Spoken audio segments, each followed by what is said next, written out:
Buenas noches, amigos y amigas, ¿qué tal? Bienvenidos y bienvenidas a Gente Ve Opiniones. Felicidades para aquellos que están de vacaciones y que están disfrutando con su familia, visitando a sus parientes en el interior del país. Tan bonito que es ir a los pueblos, visitar a la familia, recordar aquellos días de antaño, ir a las fiestas patronales, qué sé yo.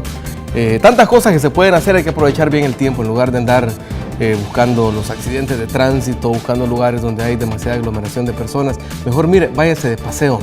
Aquí hay tantos pueblos, hay tanto que visitar, hay tanta belleza, tanta alegría en nuestra gente. Así es que felicidades para los que están de vacaciones. Y para los que no están de vacaciones todavía, pues aguántense un ratito, ¿verdad? Ya llegará el momento. Hoy vamos a hablar de un tema muy apasionante, como es el tema del medio ambiente, como es el tema de nuestro planeta. Y cómo hay muchas ideas, hay muchas formas y hay gente que está haciendo muchos esfuerzos utilizando toda esa inteligencia humana, toda esa tecnología para crear cosas que son amigables con el medio ambiente, que nos van a permitir darle sustentabilidad a la vida sobre este planeta que se llama Tierra y es el único que tenemos. Así es que por eso está con nosotros nuestra buena amiga, la diputada Lourdes Palacios. Bienvenida, Lourdes, ¿cómo está? Hola Luis, un gusto siempre estar aquí en Canal Gente Ve y por supuesto dar un saludo a todas las familias que ya se encuentran descansando y gozando de estas vacaciones, pero recuerde, hay que hacerlo sanamente, buscar actividades que procuren la integración familiar, que nos junten, que nos unan con la comunidad. Yo creo que eso es bonito, compartir, ¿no? Definitivamente que es lo mejor.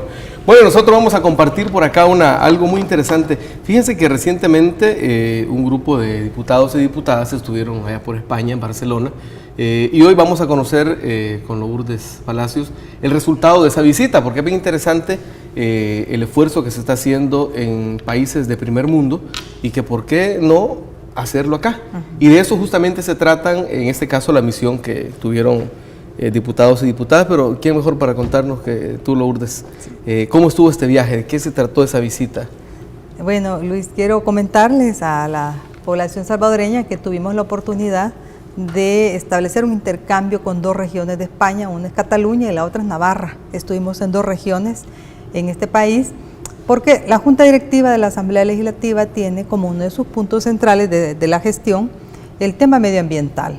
Y es así que, producto también de la modernización del órgano legislativo, es que estamos interesados e interesadas en que también todo lo que hagamos al interior de la institución, por supuesto, tenga como centro el eje de la sustentabilidad ambiental. Como lo has dicho, planeta solo tenemos uno y por lo tanto debemos hacer el esfuerzo para que todas aquellas acciones que hagamos como seres humanos también vayan de la mano con el medio ambiente, que estén en armonía con el medio ambiente, que no impacten negativamente con el medio ambiente. Y uno de los temas que abordamos en esta misión es el tema de los edificios bioclimáticos, arquitectura bioclimática, edificios autosuficientes, y eso nos permitió tener este intercambio a propósito de que la Asamblea Legislativa está ahora en un proceso de construir dos edificios. Uno será la biblioteca de la Asamblea Legislativa, otro será el auditorium para eventos públicos que tiene la Asamblea, que van a ser construidos próximamente en la zona de la Alameda Juan Pablo II, solo cruzándose la calle con la Asamblea Legislativa.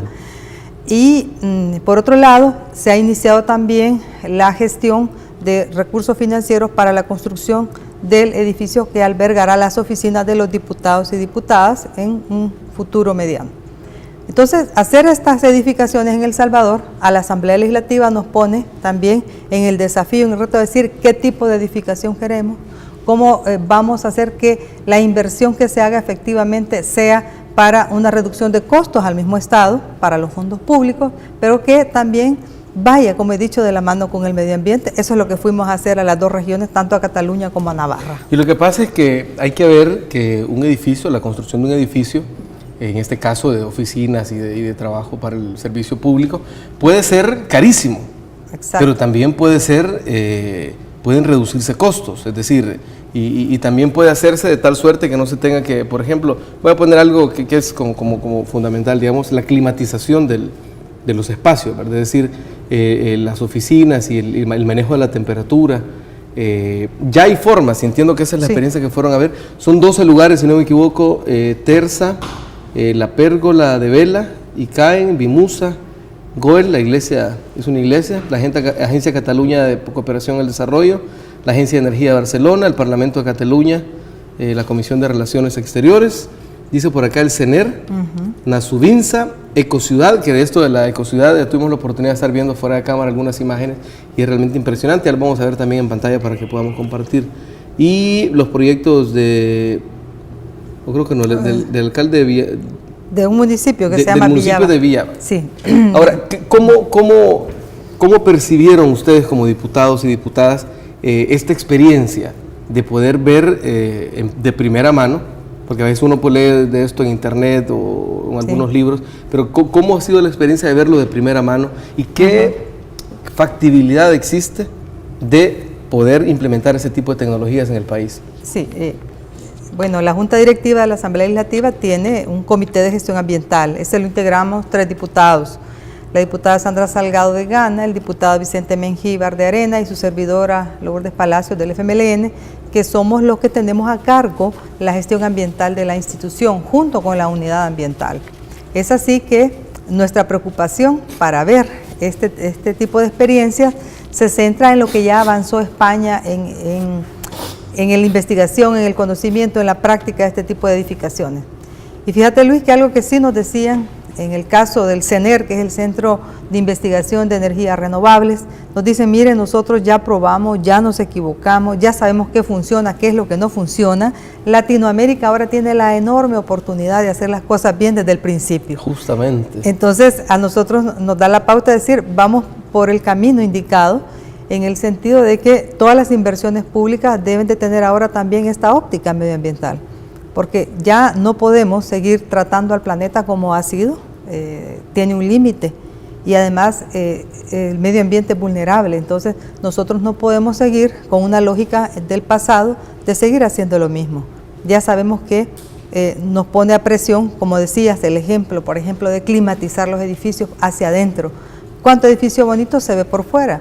Pero si uno va hacia adentro de las edificaciones, en el caso de El Salvador, vemos que hay ineficiencia energética. Tienes 1, 2, 3 aires acondicionados. Cualquier las luces cantidad pasan de aires acondicionados que se ven sí. Al ir a esto que le llaman las medianeras, que son la parte de atrás de los edificios, ¿verdad? Ves cualquier cantidad de equipos que están trabajando todo el día trabajando y consumiendo energía, ¿no es cierto? La iluminación, pudiendo tener nosotros iluminación directa, porque es un país en el que afortunadamente no tenemos esos climas tan extremos que tienen los países europeos. Y en el caso de España, pues como te digo, nos decían eso, ya nosotros hemos avanzado, entonces ustedes háganlo ahora bien. Porque de estas 2 instituciones que fuimos a visitar, obviamente todas son del sector público, gubernamental, regional o municipal. Estas son imágenes de la visita, ¿verdad? Sí, efectivamente, aquí estamos en la planta de valorización energética de los residuos. Aquí estamos en un proyecto muy importante, el arquitecto Ricardo Peric, que nos muestra la posibilidad de tener 168 viviendas en una sola edificación. Y fíjate que en el techo ahí se mira que esa es energía solar, pero además este edificio tiene la posibilidad de obtener desde el suelo la energía. Eso es energía geotérmica de baja entalpía, no es la que nosotros conocemos como esta energía. No es una gran planta de producción energética. No. Es para producir energía del edificio nada más. Sí, solo del edificio, por eso se llaman autosuficientes. Entonces toma del subsuelo y tiene energía solar del techo, entonces el edificio puede resolver aproximadamente del 70 al 75% de la demanda de energía y solamente requiere un 25% de energía de la red. Es decir, hay en ese sentido autosuficiencia energética y a la vez no está generando contaminación porque no demanda energía térmica, que es lo que aquí en El Salvador en los últimos años es la que se ha venido desarrollando porque obviamente genera gran rentabilidad, ¿verdad? Pero al esos son los paneles solares. Esos son los paneles solares que en el caso de la ciudad de Barcelona fueron de los primeros proyectos que tienen ahí en la zona del puerto de Barcelona, que también nos lo mostraron, cuánta energía produce, cómo la distribuyen. Conocimos todo el plan energético de la ciudad de Barcelona, se llama Barcelona Autosuficiente y eso permite tener la distribución de qué tipo de energía están utilizando, en este caso la solar. Vimos en la región de Navarra que también la energía eólica, la que produce el viento, La energía geotérmica de baja entalpía es la que han desarrollado últimamente, la respaldan las investigaciones del Centro Nacional de Energía Renovable, que es el CENER, que tiene su sede en Sarriguren, y también pudimos tener la posibilidad de conocer proyectos mucho más grandes. Vimos ese edificio de 168 viviendas, pues además vimos una ciudad completa, 5.577 viviendas que tienen tipo de funcionamiento. Ya la ciudad diseñada con todo ese tipo de conceptos. Exactamente. Está localizada en un lugar que se llama el Valle de Legüez y fue diseñada para que mucha gente que tenía demanda, por supuesto, fuera a esta zona, la desarrollan, tiene distintos inversionistas, pero les establece la municipalidad criterios de construcción. Estos criterios bioclimáticos, como son que los edificios estén con una segunda capa, una segunda piel, para que el calor no penetre tanto y no demanden tanta uso de, en este caso, lo que nosotros conocemos como aire acondicionado, pero no utilizan aire acondicionado porque están utilizando energía geotérmica. O sea, enfrían el piso lo tienen de manera que pueda generar o un clima frío o un clima caliente para el invierno, como es el caso de ellos. Y nos dicen a nosotros, miren, ustedes que tienen un clima tan agradable, en realidad lo que necesitan es tan poquito, porque ya quisieran ellos tener estas las condiciones. Temperaturas extremas que ellos tienen que estabilizar son increíbles, es decir, como puede ser en el invierno, me imagino, temperaturas, qué sé yo, 10, 12, menos, o menos, 5 grados, según, 2 grados. Según la zona en la que estén. Exacto, y en el verano, mucho calor. Excesivamente calor. Nosotros fuimos en esta época de calor y en realidad hasta para nosotros es insoportable. ¿Qué? 36, 37 sí, grados. Exactamente, y según la zona que esté, más o menos humedad.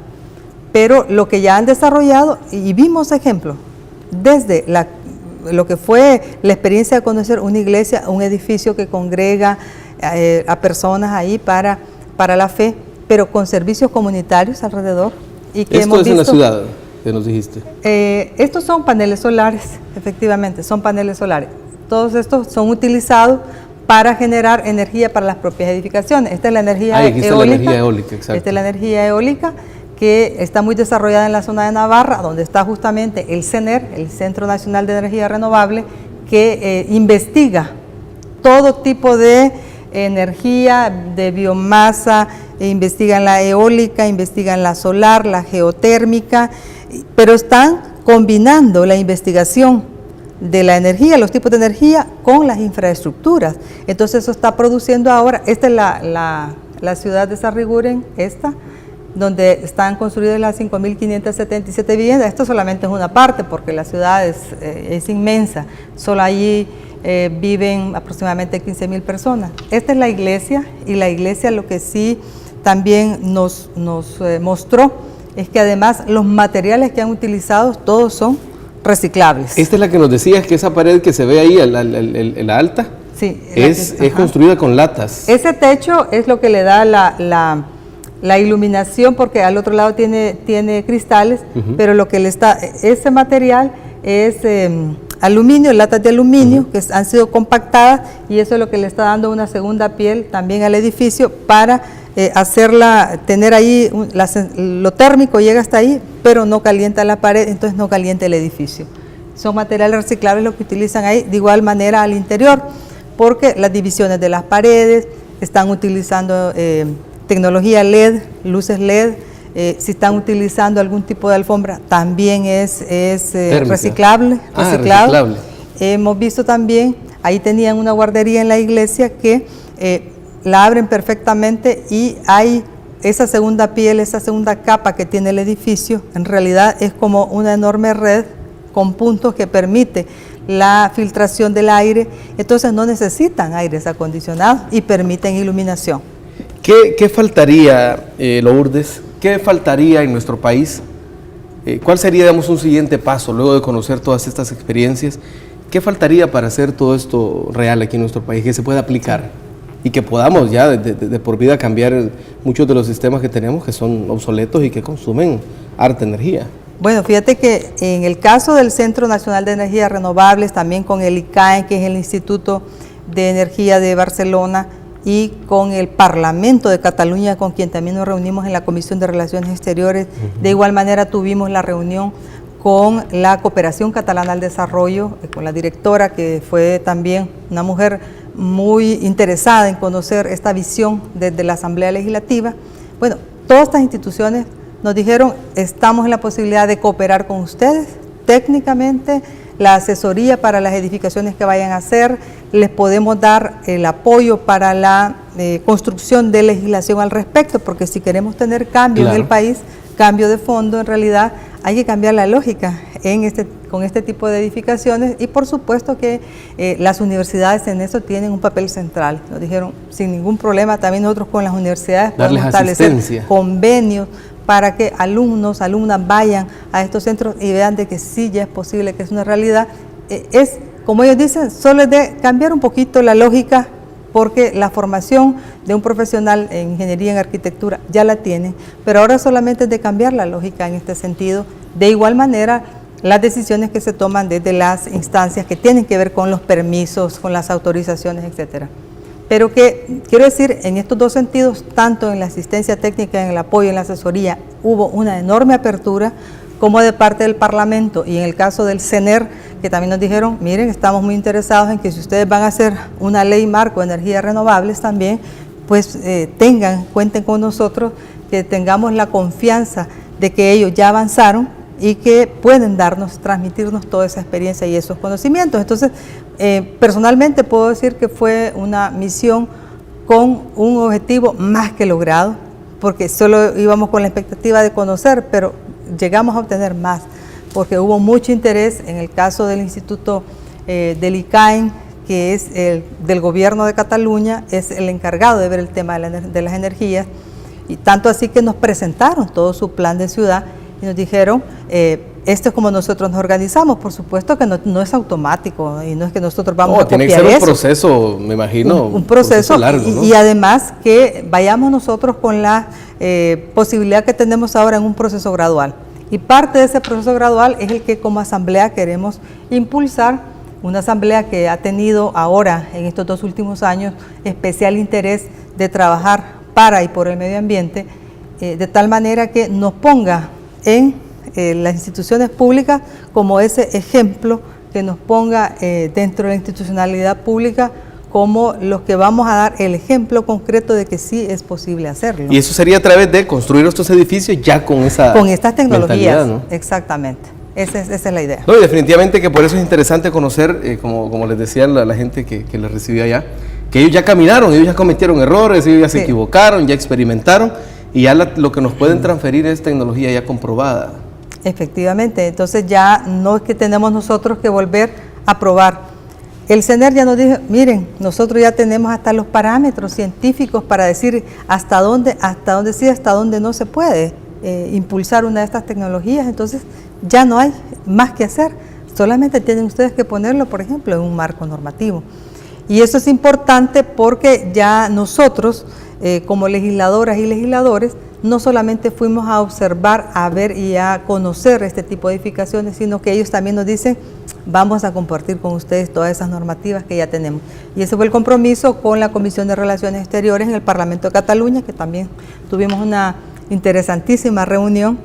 Bueno, igual que nosotros, pues era una comisión compuesta por todos los grupos parlamentarios, todos los partidos representados en Cataluña, pero todos vimos el mismo interés de colaborar con la Asamblea Legislativa de El Salvador, de colaborar en el tema medioambiental y, por supuesto, de poner en las manos ya el conocimiento de parte de ellos. No, y eso sirve, debo entender que para el trabajo legislativo, digamos, en el momento en que se puedan iniciar discusiones y conversaciones para aplicar, para crear leyes que vayan en este sentido, ya la mayoría de diputados ya están encaminados con estos conceptos, ¿no? Por eso fue importante que la misión era integrada de varios partidos, de 3 partidos políticos, y el encargado, el que coordina el programa de modernización de la Asamblea Legislativa, también estuvo con nosotros, el licenciado Enrique Menéndez, que es quien administra los recursos del préstamo del Fondo del Banco Interamericano de Desarrollo, porque no es lo mismo que él vea las propuestas que la Asamblea le puede hacer, que la directiva le puede hacer, él entonces ya conoció, ya vio y que sí es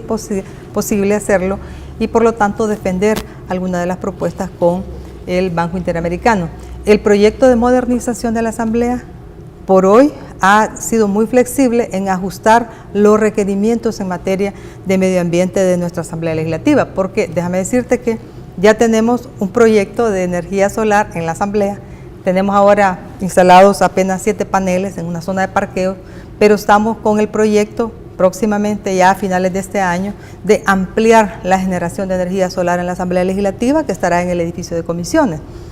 Y por otro lado, el intercambio que hemos tenido con Nasubisa, que es una de las instituciones públicas de Navarra, que se dedican al tema de rehabilitar, por así decirlo, edificios anteriores, edificios antiguos a estas nuevas tecnologías. Ajá. Entonces ya nos dijeron cuáles serán las zonas que van a atender, cuál es el plan que tienen de aquí a los próximos 5 años.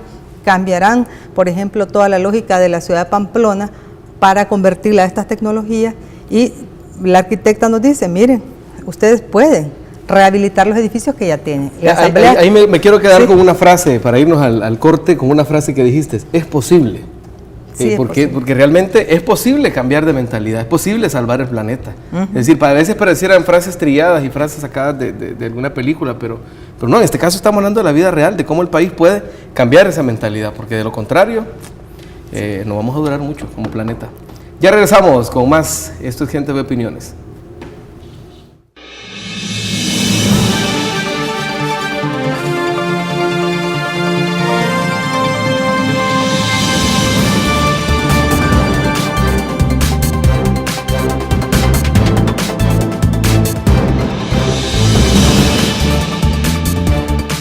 Buenas noches, estamos conversando con la diputada Lourdes Palacios sobre una misión muy, pero muy interesante que realizaron diputados y diputadas a Barcelona y a Navarra, esto en España, para conocer cómo ellos están haciendo los procesos de, ¿qué sería? Sería de convertir o de conversión, digamos, a sistemas sustentables, ¿no? Construcción de edificios bioclimáticos y autosuficientes. Y nos habíamos quedado en la pausa de cómo es posible convertir edificaciones antiguas. Justamente eso es lo que... Es en el proceso que ya está la Asamblea, ¿no? Nosotros ya estamos en ese proceso para el caso de la Oficina de Comisiones, que ya, como he dicho, contará con todo el techo de ese edificio de comisiones, tendrá instalación para energía solar, que esperamos inaugurarlo a finales de este año. ¿Esto le va a permitir a la Asamblea ahorrar por supuesto, la factura de consumo de energía, ¿no? Ahorra dinero, pero lo más importante, en mi opinión, es que disminuye la generación de gases de efecto invernadero, en este caso el CO2. Entonces nosotros ya llevamos acumulada una cantidad considerable de ahorro de esas toneladas de CO2 que ya no se emiten a la atmósfera. ¿Por qué? Porque dejamos de consumir energía producida en base a la quema del búnker, del petróleo, lo que se llama energía térmica, y estamos ahora utilizando la energía que nos da el sol, que es ilimitada. Entonces estamos entrando a una era diferente en la Asamblea Legislativa, que con este conocimiento que hemos tenido ahora en esta misión nos va a permitir hacer ese cambio en los edificios antiguos, pero por otro lado, como he dicho, proyectar las otras 3 edificaciones que la Asamblea ya tiene en su plan de trabajo. Así que es una buena noticia para el pueblo salvadoreño, porque no se trata de quienes hoy estamos ahí o quienes van a estar en la próxima legislatura, sino que sobre todo se trata de que son los fondos públicos los que tendrán ahí un considerable ahorro, pero también un aporte sustancial a, en este caso, el impacto del cambio climático. El Salvador, la Asamblea Legislativa se pone a la cabeza en este sentido de las edificaciones públicas y poder tratar de reducir la emisión de gases de efecto invernadero. Perfecto, vamos a seguirle la pista a este tema, porque definitivamente que es necesario que nuestro país sigamos con ese tipo de cambios. Sí. Es decir, no podemos seguir ya como estamos consumiendo. De lo contrario, como humanidad vamos a terminar muy pronto. Ahora, uno de los temas, y cambiando así un poco la conversación, uno de los temas fundamentales para este país sigue siendo el agua, ese recurso hídrico que hoy por hoy, entiendo que la discusión sigue en la Asamblea, pero quizás que quisiera que nos actualizaras en qué punto se encuentra la discusión de esta ley. Sí. Bueno, aquí no puedo decir lo mismo de lo que hemos estado hablando, que nos ha emocionado mucho, pero en el caso de la ley del agua, ya van 5 reuniones que no se hacen en la Comisión de Medio Ambiente y Cambio Climático. lamentablemente la discusión entonces está detenida, punto está muerto. parada, sí, porque en mayo se aprobaron 2 artículos. Teníamos 5 meses de no tocar la ley del agua, hasta en mayo que se vuelve a plantear como parte de la agenda y aprobamos 2 artículos y a partir de ahí, todo junio ni julio, no ha habido reuniones de la comisión para abordar este punto. Entonces, como FMLN sí nos preocupa sinceramente que los intereses que están atrás de la defensa o del bloqueo de no hacer avanzar la ley del agua por hoy se estén demostrando de esta manera.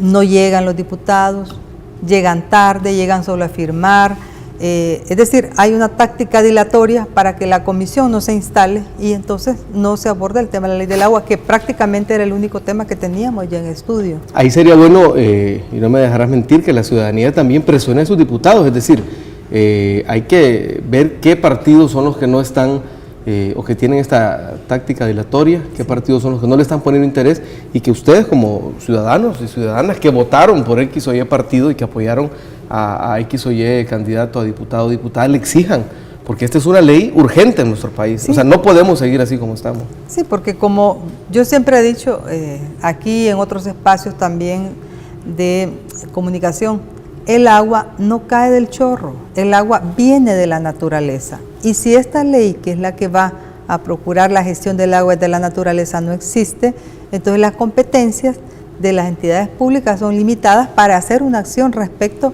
al tratamiento de las cuencas, al tema de la calidad del agua, a la priorización en los usos del agua.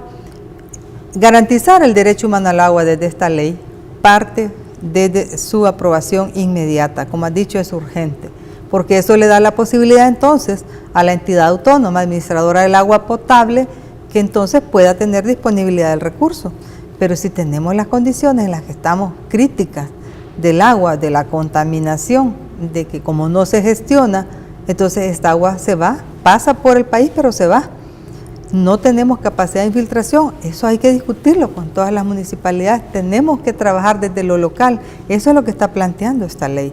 Gestionar el agua implica una responsabilidad de toda la sociedad salvadoreña, porque todos consumimos agua, no hay nadie que diga puedo vivir sin agua 1, 2, 5 días, mentira, no es cierto.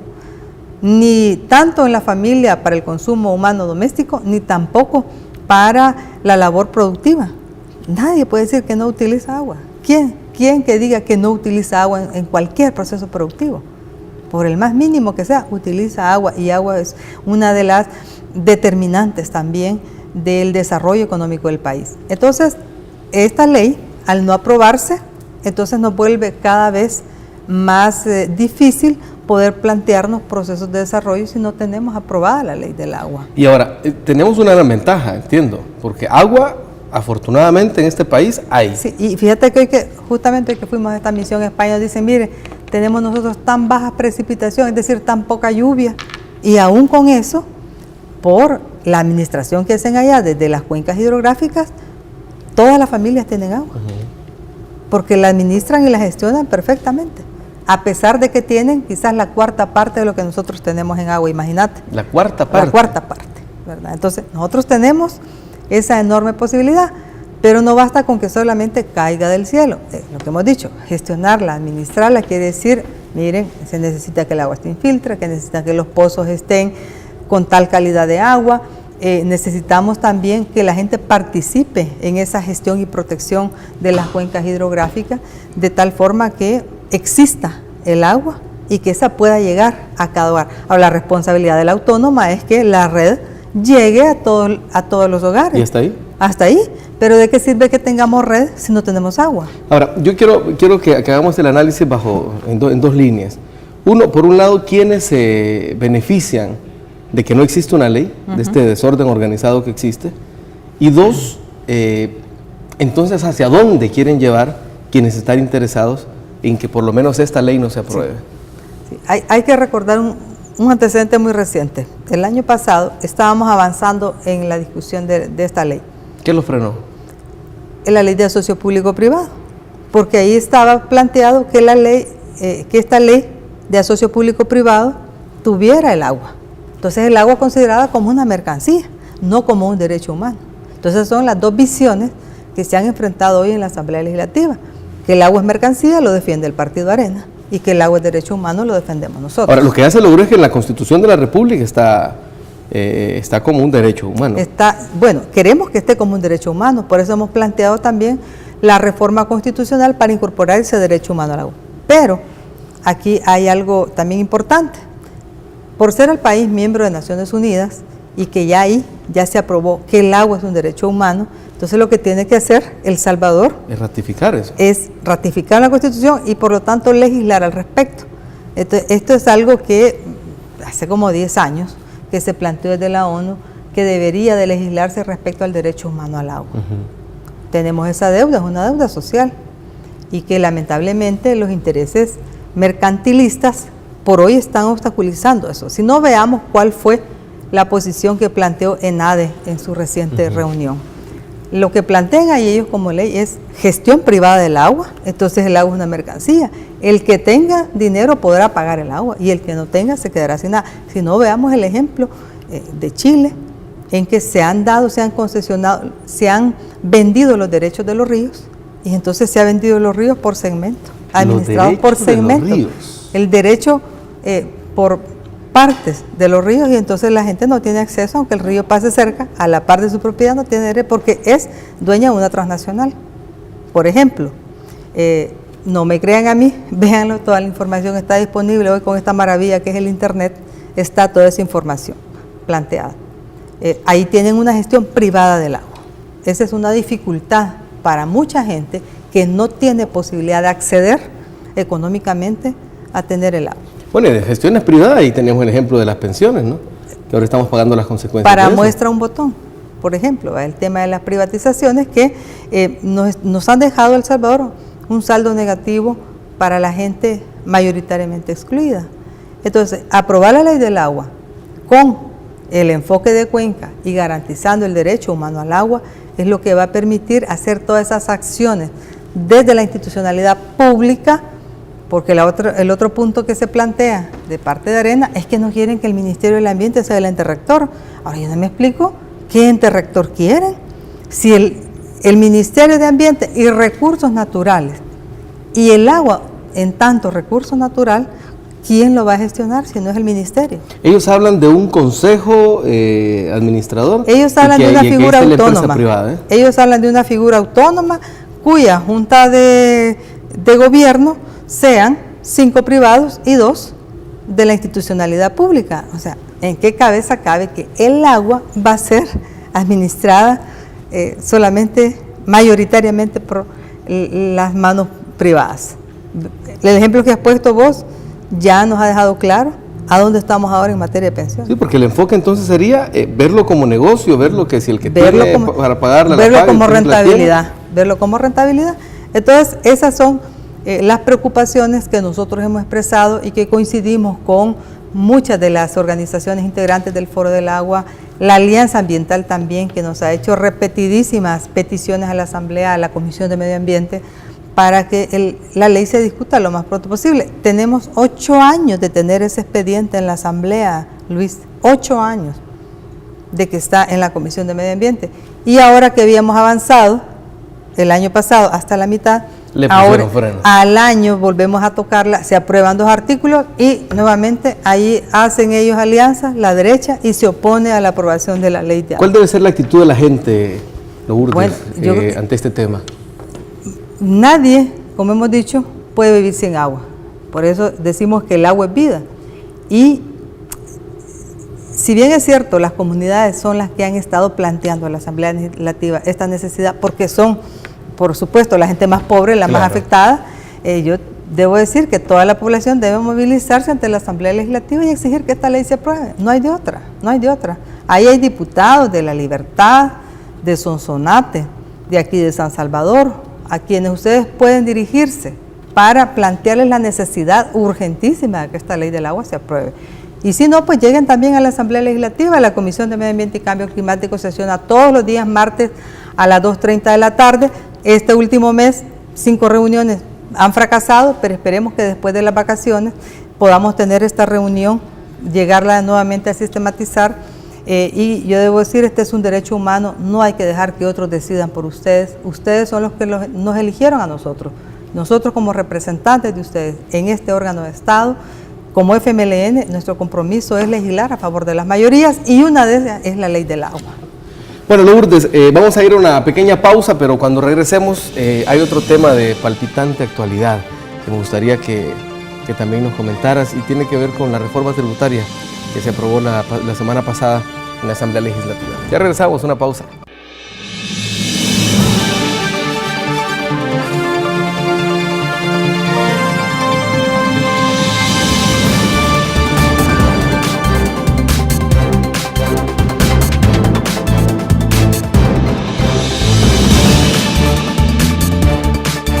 Seguimos conversando con la diputada Lourdes Palacios esta noche y ahora vamos a pasar a otro tema que nos interesa a todos y todas. La Asamblea Legislativa recién aprobó algunas reformas tributarias que buscan pues, traer más ingresos al Estado, afectando a algunos sectores, afectando, digamos, gravando algunas situaciones como, entiendo, las ganancias de los periódicos, las ganancias, ojo, y poniéndole un impuesto a las transferencias bancarias.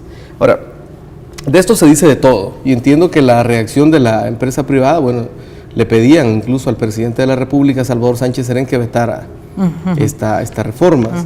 Ahora, ¿cuál es la verdad detrás de todo esto, Lourdes? Porque la empresa privada, los bancos están manejando que esto va a afectar a toda la población, que va a afectar los precios de todos los productos de la canasta básica. Pero entiendo que hay otros analistas, por ejemplo aquí nuestros analistas lo que plantean es que lo que va a haber es una afectación a empresas o a personas que tienen muchas ganancias. Villalona lo decía hace unos días, sí. Quienes van a pagar impuestos son los dueños de los periódicos, en este caso pues Dutrici y los Altamirano, ¿no? Sí, efectivamente. Bueno, hay que decir primero que lo que votamos en la Asamblea Legislativa tiene como finalidad el que esos fondos recaudados sirvan para seguir financiando los programas sociales. La enorme deuda social que este país tiene, producto de los 20 años de Arena, y aunque no le gusta que se les diga, pero efectivamente este país lo dejaron, sinceramente, a la gente más vulnerable en una situación tan precaria que ahora es necesario invertir socialmente para que esta gente tenga mejores condiciones de vida, y ya se ha dicho, la alimentación en las escuelas, las condiciones para que niños y jóvenes tengan condiciones de estudio, personas adultas mayores, es decir, todos esos esfuerzos que se han hecho, esos programas sociales necesitan financiamiento. ¿Y cómo va a ser? Bueno, esta es una parte de cómo se va a financiar. Y esta reforma tributaria, la que aprobamos la semana pasada, pues tiene 3 decretos. Uno es la reforma a la Ley de Impuestos sobre la Renta. ¿Para qué se necesita esta reforma? Bueno, como has dicho, para que los periódicos escritos paguen impuestos como todo mundo. Todos pagamos impuestos, hasta en la última libra de frijol que compramos, todos pagamos impuestos, porque allá en el año 93 aprobó Arena mayoritariamente que nos cargaran a todos de impuestos. ¿Qué fue el IVA? Que fue el IVA. Y que primero el 10% y después lo elevaron al 13% a los 2 años. Pero aquí existe, por ejemplo, el caso de los periódicos escritos que por 50 y más años no han pagado nunca impuestos. Entonces imagínate cómo han acumulado. Cuando uno ve un periódico escrito, los de mayor circulación, tú ves que las primeras páginas tienen noticias, pero de ahí para allá, ¿qué son? Anuncios. Anuncios, publicidad. Y para estas temporadas, como la que estamos de vacaciones, vienen así los periódicos de puras ofertas, de los supermercados y de otros negocios. ¿Y cuánto cuesta una publicación en una página de esas? Por promedio de $3,000. De mínimo, según el tipo de anuncio que se haga y según los dibujos que se le quieran poner. Según la posición que lleve dentro del periódico. Sí. Entonces, tiene como finalidad que ellos que nunca han pagado impuestos, ahora lo paguen como todo mundo pagamos impuestos. Y para que los que evaden, elevando costos para fingir pérdidas, al menos paguen un 1% sobre los activos netos, porque hay gente que dice, no es que yo salgo tablas, no tengo ganancia. Pero al menos un 1% sobre activos netos tienen que pagar impuestos, ¿verdad? Entonces, esto es lo que queda. Entiendo que muchas empresas utilizan esto como una estrategia para no declarar impuestos. Exactamente. Una pregunta que yo me hago como ciudadano es, bueno, y la lógica te dice que si vos tenés un negocio y lo mantenés por mucho tiempo, porque algo estás ganando, no creo que alguien se dedique, o sea, beneficiarse de la cosa, exacto. Que salga a cero. Entonces, toda empresa tiene activos, entonces no puedes decir, no, es que yo salgo tablas, pero entonces, ¿y tus activos dónde están? ¿Tus activos qué son? Los edificios, la maquinaria, lo que tenés. Un 1%, imagínate, se está planteando un 1% de esos activos netos. Ya descontando todo lo que debe, etcétera, solo de los activos netos. Entonces, aunque este impuesto ya existía, pero hubo una orden de la Corte Suprema de Justicia para que se reformulara. Esta es la reformulación que se está haciendo ahora. Y esta reforma no afecta el bolsillo de la gente y no afecta a la canasta básica. ¿Cómo va a afectar la canasta básica si tu negocio es el que tiene el activo neto y lo vas a tener que pagar sobre ese monto, sobre esa realidad que vos tenés? ¿Cómo le vas a trasladar eso a la gente? Porque no es cierto que la mercadería cuando ya salga es la que va a llevar acumulado ese pago de ese 1%. Entonces, periódicos hemos dicho, y aquellos que quieran evadir por esa forma de decir yo no tengo ganancias, entonces se hace por los activos netos. Y es el 1% nada más. El 1%, ¿verdad? Como pago mínimo del 1%.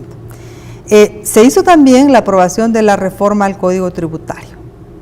Esto es como, aquí hay mucha explicación respecto a este punto, al Código Tributario, porque se necesita ajustar los precios internacionales de referencia a lo que establece la OCDE y con esto se mejora la posición como país a nivel internacional y de esta forma se combate la evasión a los paraísos fiscales de las grandes corporaciones. Eso es lo que se está haciendo con la reforma al Código Tributario. Porque imagínate, se dice, bueno, el país puede ser que aquí haya esa práctica, pero bueno, estamos poniendo entonces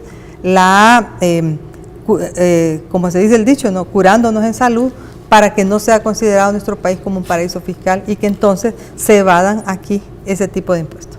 Segundo, permitir que el Ministerio de Hacienda dé a conocer quiénes son los grandes evasores. Esto para transparencia y que también existe el acceso a este tipo de información. Ahora cualquier persona que tiene por muy mínima deuda, de repente aparecen en los periódicos los grandes listados diciendo usted le debe. Listado de DICOM. Exactamente. Y no te consultan, no te dicen, mire usted, fíjese que como no ha pagado, entonces, no, simplemente apareces ahí. Y eso puede ser la muerte para cualquier persona. Efectivamente. La muerte social. Y ha habido casos en que las personas ya habiendo pagado, aparecen en ese tipo de listado. Bueno, y entonces los grandes evasores, ¿por qué no pueden aparecer también? Entonces, esta reforma que hizo el Código Tributario le va a dar a Hacienda la posibilidad de dar a conocer al pueblo salvadoreño quiénes están evadiendo impuestos y quiénes son esos grandes evasores.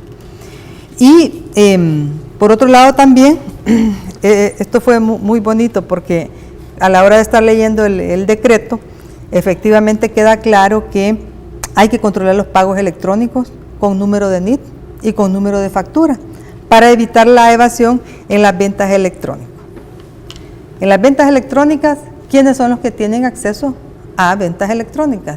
No es cualquier familia que compra frijoles o que compra el azúcar o la leche en cualquier instalación o en cualquier tienda, sino que se puede evadir también el pago de impuestos cuando se hacen las ventas electrónicas. Entonces la reforma ahora lo que permite es también tener control de ese tipo de ventas. Estamos hablando de la venta con tarjeta, ¿no? Sí, la venta ya sea de débito o de crédito. Exactamente, que se hace vía electrónica. Por otro lado, el establecimiento del impuesto al cheque y de las transferencias financieras. Este ha dado mucho que hablar, como tú decías, ¿no? Porque entonces están diciendo, mire que como entonces se le va a cobrar a las transacciones bancarias, entonces al final es el usuario del sistema bancario al que se le va a trasladar eso. Entiendo que quienes van a pagar este impuesto son los bancos. Lo paga la persona que hace la transacción. Listo. Pero fíjate bien, es un impuesto del 0.25, es decir, 25 centavos por cada $100 y 2.5 por $1,000. a los cheques emitidos a terceros. Pero movimientos que hagas entre cuentas, de tus mismas cuentas, no van a tener eso. Si vos querés pagar tu tarjeta de crédito, si vos querés pagar tu préstamo, eso no tiene ese cobro, sino a transacciones que sean, pagos que sean a terceros. Llevará ese 0.25 por $100. Y a los cheques emitidos a terceros, pero que superen los $1,000. A eso es que se le va a poner, a los $1,000 en adelante. Entonces, no es común que vos hagas transacciones diarias de $1,000. O sea, a menos que tengas un gran negocio. Pues sí, a menos que tengas un gran negocio, ¿verdad? Y por otro lado, los cheques que, bueno, en este punto, ¿quiénes están exentos? Porque hay que decirlo, que aquí hubo mucha duda, mucha pregunta, ¿quiénes están exentos de este pago? Los pagos laborales, tus sueldos y salarios no tienen ese pago. Tampoco los préstamos, ni si pagas la luz, el agua, el teléfono, tampoco tenés ese cobro. Los pagos de compras para empresas por encima de 50,000. ¿Quiénes pagan esta cantidad? Bueno, es pagado en su mayoría por los bancos, porque los desembolsos son millonarios, y también las grandes corporaciones cuando hacen sus negocios internacionales, entonces tienen que hacer ese pago en las transacciones que hagan. Pero si alguien gana $1,000 mensual, si alguien gana $2,500 mensual, no tiene por qué pagar nada de esto, porque todo lo que hace como servicios normales lo seguirá haciendo, o los movimientos que hay entre sus cuentas que tampoco tendrán esto, sino que eso es para esas grandes transacciones que se hacen o esos grandes negocios que se hacen. Ahora, Lourdes, ¿qué le va a permitir esto al Estado? Es decir, ¿para qué va a servir lo que se recaude, que entiendo que anda por los 62 millones? Si no me equivoco. Y por otro lado, encaminadas al combate de la evasión sobre todo, claro, porque como hay mucha gente que por de que está algo tablas, de que por el pago electrónico evaden impuestos, esto permitirá tener más control de la evasión y que no se vaya, digamos, esos recursos para la evasión, y por otro lado también para que el Estado perciba esos recursos que obviamente se devuelven en los programas sociales. Ahora, a esto quería decir, ¿qué peligraba? Es decir, si el Estado no percibe esta cantidad de dinero, porque entiendo que es para garantizar, que se continúe con los programas sociales. Y bueno, y el presidente lo dijo claramente, que la misma Asamblea hemos aprobado una ley del Sistema de Protección Social Universal. Entonces, si hemos aprobado esa ley, por lo tanto requiere recursos el gobierno para que se ejecute esa ley. Recordemos que la presentó el presidente Funes, la Asamblea Legislativa tuvo a bien crear una comisión ad hoc, incluso se hizo para acelerar, agilizar la aprobación de esta ley que permite la ejecución de los programas sociales, pero no se pueden quedar desfinanciados o no viven del aire, sino que de estos recursos, y por lo tanto es la Asamblea la que aprueba, y entonces ahora también en materia fiscal también tiene que aprobar los recursos de donde se vayan a ejecutar sus programas sociales. Así que esperemos que esto pueda llevarse a buen término. La población no tiene que tener absolutamente ningún temor, porque no va a pagar, no hace una familia que tenga sus ingresos para su vida diaria, cotidiana, colegio, la canasta básica, no tiene que temer nada, porque no es dirigido para la población, y tampoco es que vaya a tener un efecto cascada, porque mire bien quiénes lo van a hacer. O sea, los periódicos, estas grandes transacciones que se hacen a terceros, o estos negocios millonarios, multimillonarios que se hacen, entonces no hay por qué temer. No se hizo la reforma a la ley de imprenta como se había planteado inicialmente, sino que se hizo por esta vía para ponerlo en esta reforma al Código Tributario, y de esta manera pues se garantiza que nadie que esté editando libros o que fabrique libros o textos no va a tener absolutamente tampoco ningún pago de impuestos de ninguna naturaleza. Ahora, ¿cómo ha visto la reacción en este caso de la gran empresa y del Partido Arena? Bueno, ellos son los únicos que han reclamado porque defienden a la gran empresa, pero si uno ve los sondeos, las opiniones de todo el mundo que se han dado por las vías de las redes sociales o por otros medios o por las radios u opiniones que se han tenido de la población, al explicarles que esto es efectivamente que para quien tiene más pague, y quienes nunca han pagado que hoy sí paguen, entonces la gente eso lo ve bien.